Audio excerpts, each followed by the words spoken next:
In today's video, we're going to talk about the NAVEE S40 e-scooter. This is a cyberpunk design e-scooter that kind of looks like the Cybertruck from Tesla, and that's actually one of the first things that struck me when I first saw it.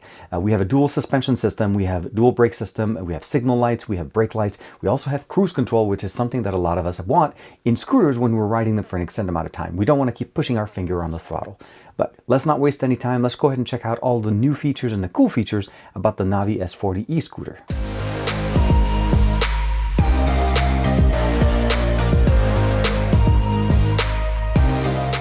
Like and subscribe, and make sure you hit that bell icon so that you're always notified to whenever we have new videos on the channel. And of course, we're going to start off by talking about the packaging and the unboxing experience. This is actually going to be one of the simplest unboxing experiences that I've ever had. Actually, taking it out of the box was the most time that I actually spent on.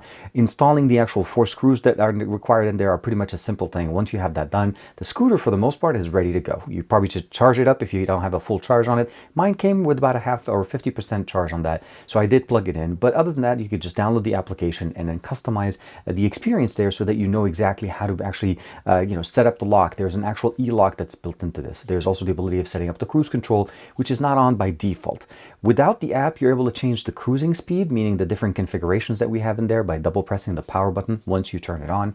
And of course, from there, you're able to basically customize the experience a little bit more, as well as tracking it with the app. Now, when it comes down to the application, it's pretty straightforward. Download the NAVEE app directly from the Google Play Store or the Apple App Store, and then of course, connect your device directly into it. From there, you're able to customize it. You have the cruise control configuration, the energy recovery option, as we can configure it there, the light option to turn on, and of course, always on, and of course, the lock, the ability of locking our actual scooter. The dashboard pretty much reflects what you have. So if you have a phone holder, you'll be able to use it. And even from here, you'll be able to go into the settings section and then see if there's any updates, which I did have one update when I first received my scooter. But otherwise, the configuration and everything else that you need to do is pretty much straightforward from the actual e-bike itself. Now, the scooter itself comes with a dual suspension configuration so that it allows us to actually have a very nice, comfortable ride. We also have dual brakes that are controlled with a single handbrake that's positioned on the left side. The motor itself has a maximum output of about 700 watts, so that's going to be the maximum performance. I've been using it on all of the inclines and declines in my area without any problems. The display that we have in here is a 4-inch, they're calling it a floating display, but essentially it's a nice configuration, rectangular configuration, kind of sitting in front of us, giving us all the information. And it is actually nice and bright, especially for sunlight exposure there. As far as the range itself, it is rated to go a maximum of 24.5 miles as far as the max range. Although I will say that that's going to be roughly going in with speed 2, the standard mode, and not going in obviously in the sport mode. The sport mode will reduce the actual range. And again, there's a lot of different factors. If you go a lot of hills and uphills and so on, I would probably say your maximum range with full speed is somewhere between 10 to 15 miles, and that's going to be acceptable roughly to what you get there. It takes about 6 hours to charge, so more than likely an overnight charge.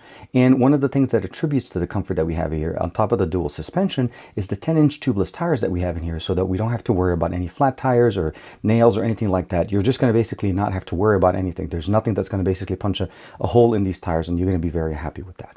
As far as the configuration of Find My, it is Apple Find My certified. And as you saw there, we have regenerative braking, cruise control configuration, an e-lock built into the app, and of course an auto headlight to turn on and off depending on the lighting outside. And of course, you can keep your ride records in case you want to be able to track them and see how far and how many miles you're able to get on the actual scooter. With that being said, a lot of the configurations that we see in here are pretty much standard to what we've seen with some of the other NAVEE scooters that we've seen. I've actually reviewed another scooter here before. The biggest thing I'll probably say is you probably want to know is how does the actual perform between the 3 different speeds, and of course acceleration and deceleration is on the NAVEE S40. So let's go outside and check that out. So we're outside now. We're going to be testing out the different speeds, the different modes, the rideability, and also some of the other options that we have in here. Now, as we saw in the app, we actually have the ability of configuring certain options in it, but the biggest thing obviously is turning on cruise control, which is something that kicks in after you're riding it for a little bit, and that gives you the ability of actually enjoying it without having to keep your finger on the throttle. So as long as you're in one of the 3 modes, there's walking, basic mode, or basically what we call walking mode, then there's the standard one, and then there's of course sport, or the S. The S will get you all the way up to 20 miles an hour, and of course the walking mode is, I feel like it's more for just to get you used to the actual scooter that runs at about 0.3 miles in there, what it says actually on the display. It isn't really something you're going to be enjoying. So I would probably say the D section, or the standard mode, that gets you all the way up to 12 miles an hour and then all the way up to 20 miles an hour with the sport mode. Of course, acceleration will adjust depending on what you're using. So just keep that in mind. First and foremost, keep in mind, again, we also have the directional lights here. So if I press them, there is a little bit of an audible sound. So now this left side, I turn it off, right side, same thing. If I want to use the bell, it's just a, basically there's no button bell, but it just, it's pretty much going to be the configuration. Power on, power off, and as well as press and hold a little bit to turn on the front light is there. And of course the throttle button, that doesn't work unless you actually kick start it. Now the walking mode configuration is pretty straightforward. You put it on and you have to kickstand it off, and that'll get you into the walking mode. So we're going to get to that. Then I'm going to stop and start up again. Although you are able to switch between the different modes, as long as you're not in accelerating mode, you can actually shift into the next one and go. I kind of just want to show you guys the different steps in there. So we're going to stop, talk for a second, go on to the next one, all the way to 12 miles an hour, and then go on to the third one, which is all the way to 20.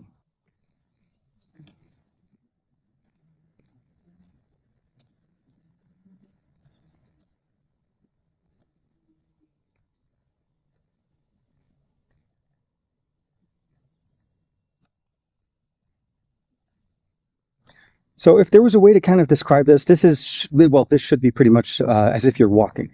Very straightforward, very slow, more so to get you used to riding the scooter, not necessarily to ride it this way. Because again, you're not going to be going anywhere fast, pretty much faster walking. Let's go ahead and stop. And for now, we're going to switch over to standard mode, and that should get us all the way up to basically 12 miles an hour. Again, kick up a little bit.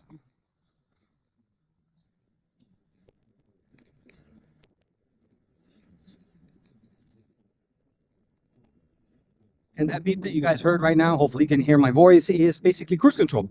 We stuck at 12 miles an hour, and as you can see, I can let my hand go, and it's riding at 12 miles an hour. So at this point, this is what you'd expect at standard mode, the D mode that we have in here.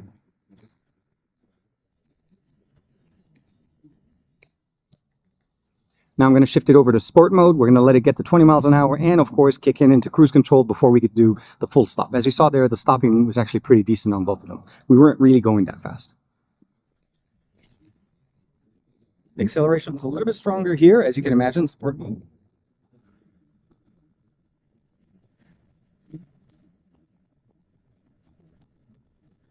We're now up to 20 miles an hour. We're going to do a deceleration test now.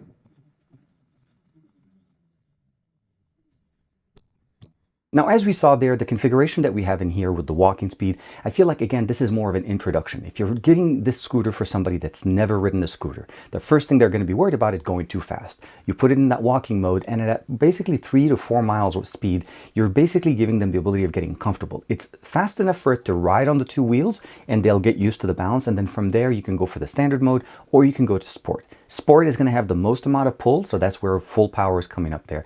And it's going to perform the best when you're going on inclines and declines because it does have more power going on.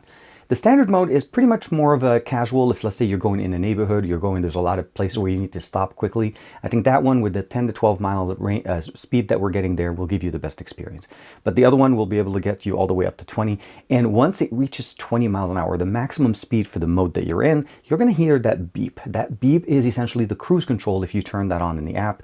Again, it's not on by default. You do need to turn that on. And once you reach that, it becomes an easier ride. You're able to just keep going forward. And the nice thing about this, which is different than some of the other options that we've seen, is the signal lights.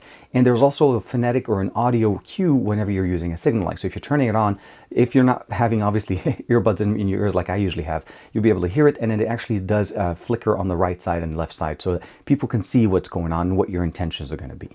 And of course, the bell that we have in there is just the standard bell, but it actually does carry quite well. As in one of the clips that I'm showing you right now, I was coming down under one of the bridges in my area, and there was a gentleman standing in the middle of the bridge. So I used the bell from all the way at the top. He heard me, moved aside, and I was able to continue my ride. So it actually does function very nicely, and I appreciate all the thought and all of the details that they've put into it. So if you're looking for a comfortable scooter that has a dual suspension, dual brakes, signal lights, app control, find my device, an ability of going up to 20 miles an hour, I feel like the NAVEE S40 is definitely going to check all the boxes for you. Let me know in the comments below, what do you guys think of the NAVEE S40? Is this a scooter that you guys would consider even getting it for somebody that's never had one before? As I feel like this caters to that entry level or first time scooter or e-scooter purchasing person. So it makes it easy for you to get used to it and of course enjoy it in the long run. I'll see you in the next video.